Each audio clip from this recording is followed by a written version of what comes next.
Welcome back to Outdoors with Larry Ray, brought to you proudly by Tennessee Wildlife Resource Agency, Barton Power Sports, Sportsman's Warehouse, and Best Care Home Services.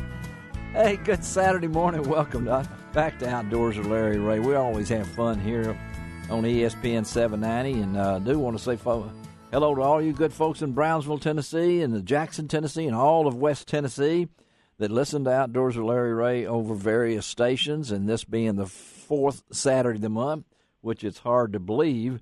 Time flies when you're having fun, and that means that Ron Wong is here. He's in the building, not by phone. We can act like Ron Wong is out of town right now. He'll be back in 2 weeks. And it's so nice to be back in studio. Isn't it, though? Good morning, everybody. It's good back to hear your voice. And normally Bill Cooksey would be sitting in on this Saturday, but Bill is out of town. He's going to be on with us next Saturday. We'll talk more about that.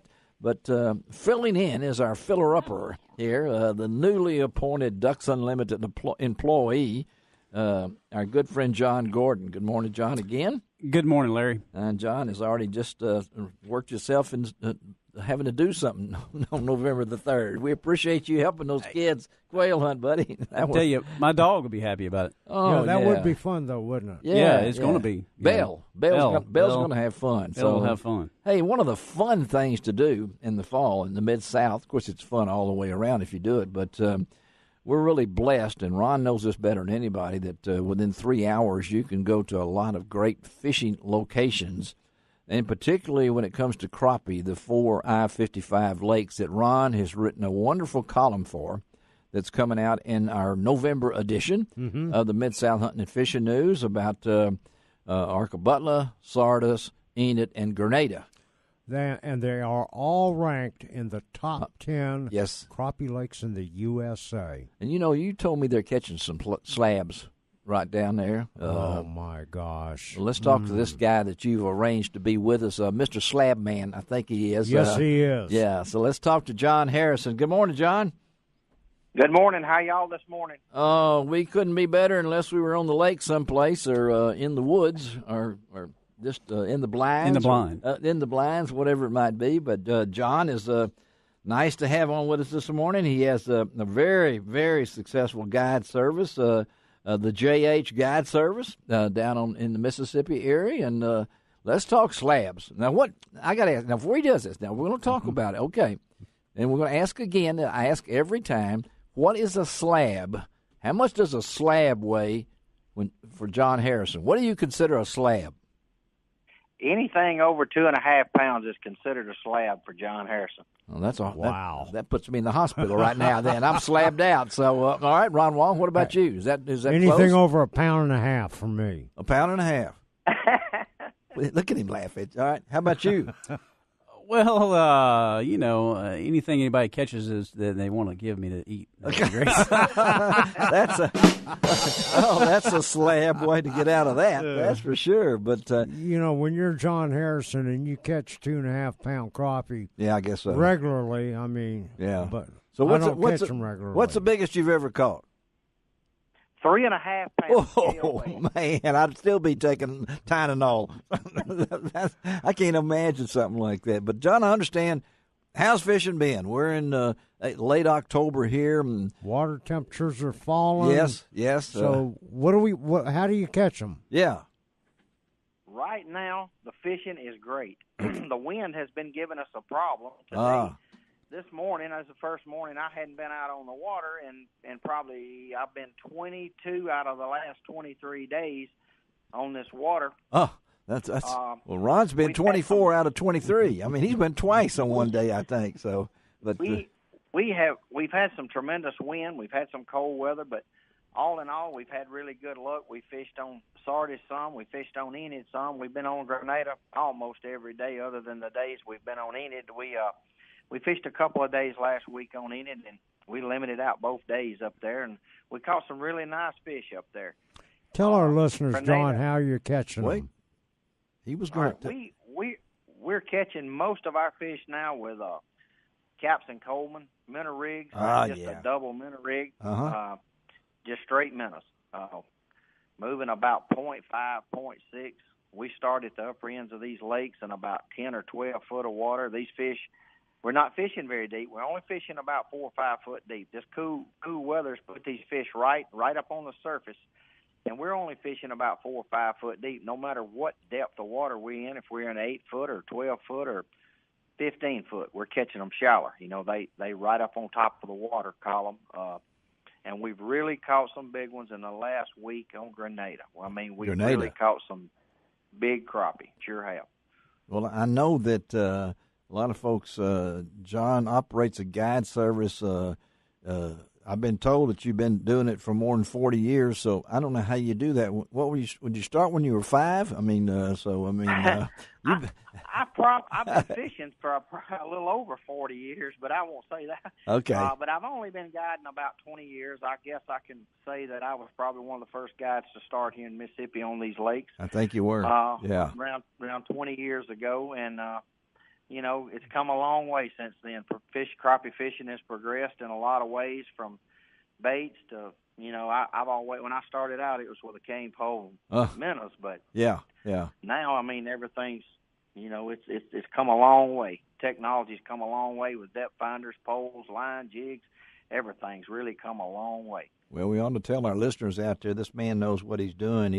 In 2016, he was named to the Hall of Fame. That's not bad. Not at all. To get any kind of honor like that, when you consider the competition, and don't you? When you said that, and Ron has said this many times, that technology has entered into the game, but also I think you do fish some of the American Crappie Trail.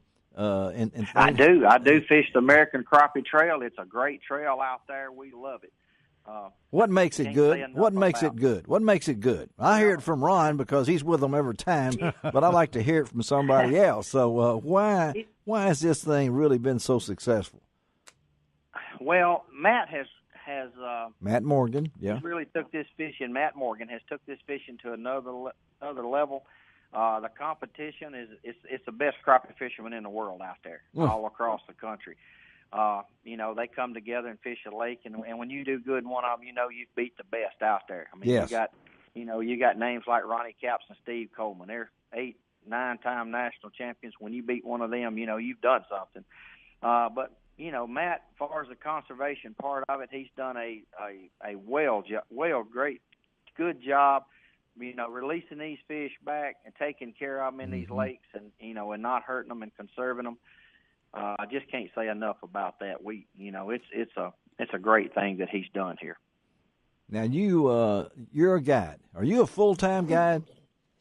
I am a full-time guide. All right, I'm a retired law enforcement of 25 years, and I am a full-time guide. Well, that's why I would feel safe with John. Okay, yeah, you should. That makes me. But and you talked about being a guide.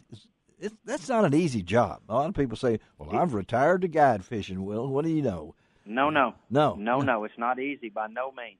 And tell our listeners, if they were to go fishing with you, what all do you do for them? Everything. We basically do everything from we bait you hook, we put your poles out for you, we set you depth. All you have to do is sit on the front seat of that boat and jerk that fish. When we say get them, that means get that get them. Get him to the top. I like that. I wonder how many times I say that in a year, and I get excited, and I tell people I'm not hollering at you. When I say get him, I said I get just as excited when I see that last one go down as I do that first one. Just get them to the top, and we'll dip them and hope we hope we can catch a limit every time we go out. We certainly enjoy seeing people catch these fish down here, and we really have a good time with our clients. And I know that Ron was going to ask you something technical, but just slipped his mind. He was ready to go there. So I'm ready. All right. Well, I want to know fall, spring. Give me your idea of which do you prefer, and I hear so many different examples about that. So, what is one better than the other, or are they equal? Well, fall of the year, I guess, and I tell everybody, even when they call in March, and I have callers every day ask, "What's your favorite time? Pick us a month." Yeah. And I honestly can't answer that, but my favorite time of the year is the fall of the year. Yeah. other than the wind, when the fish bite, they stay consistent. Yes. You take in the spring of the year, if you got a good day, it's a great day. If you got a good day. So many days in the if everything falls right in the spring, but most of the time in the spring of the year, when you book something 6 months ahead of time or whatever, you might get a 4-foot water rise in these lakes in 2 days or 3 days. And you get high wind. I know this past spring it was really tough. I mean, and I have always loved high water because that gives me an advantage of, years and years of fishing or knowing where to go to. But in all, it was bad. It scattered those fish out so much, that the high water, that they was really hard to find. Even for me, they was really, there was just a few places. So what I'm hearing really piled up. What I'm hearing here is there's no bad time to go fishing. Now, Ron knows that. No. Anytime you can go fishing. There you go. And folks, I'm telling you now, fall. That's my preference. Usually the trees are changing, the colors are changing, and things along that. And catching that fish in cold water is just so much more. It makes you. Absolutely. It makes you. Can't wait to get home and have your wife clean them for you and eat them. That's the way That's the way it operates. Well, that don't happen here. I'd like for y'all to tell me how that works. It works at my house. It works at my house. Larry buddy. doesn't clean fish. My his wife does. Yeah, well, she's missing 3 fingers. I'm trying to. I'll let her go with that. So hey, we got just a few minutes, Ron. You got one more question? Yeah. Hey, John. I like to vertical fish or single pole jig fish. Is this a good time of the year to do it, and what would you be using? Right now is a good time to do that. I would, because a lot of structure showing in these lakes, the winter drawdown zone, and these lakes are falling. A lot of snags starting to stick up. I would concentrate on 3 to 5 foot of water. My preference is a B&M ultralight jig pole with a Bobby Garland. How long is it? Built 16th ounce jig head, and just vertical jig on, in 3 to 5 foot of water. That you can catch them right now. They getting on this structure. They're getting on wood, stake beds. Anytime you can find in stake beds in these lakes in 2 to 3, 5 foot of water, you'll catch some fish out of them. Well, I hate to tell you, John, but Ron just left. He went out. He's already on his way, so good. Yeah, I know. Look out for him. Well, tell our listeners out there, buddy, as we close out, how to get in touch with you to book a trip. Well, you can go to my Facebook on JH Guide Service, or you can give me a call at 662-983-5999. And I just want to tell all the listeners out there, if you have any questions that I can help you, even if you don't book a guide trip. If you have any questions about a pole, line, jigs, any information that I can help anybody with out there as far as fishing information, feel free to give me a call. I'll help you any way I can. You don't have to call just to book a trip. If there's anything I can do to help somebody, just let me know. Thank you, John. And we will post all this on lroutdoors.com, our website. Thank you, John Harrison. Have a great day, and we'll stay in touch, okay? Yes, sir. Thank you very much. Thank you. All right, John Harrison. All right. We're going to take a break and really get ready. We're going to introduce. This is really a special. I can't wait for this next segment with a bass fishing team that just started in March. Has really done some wonderful things for a college called the Blue Mountain College. The Toppers. I was gonna. You did it again. You did it again. Let's get out of here. Because I knew you were going to ask. You shouldn't let him do that to you, Larry. I knew you were going to ask. Let's get out of here. We'll be right back on Outdoors with Larry Ray, the Toppers.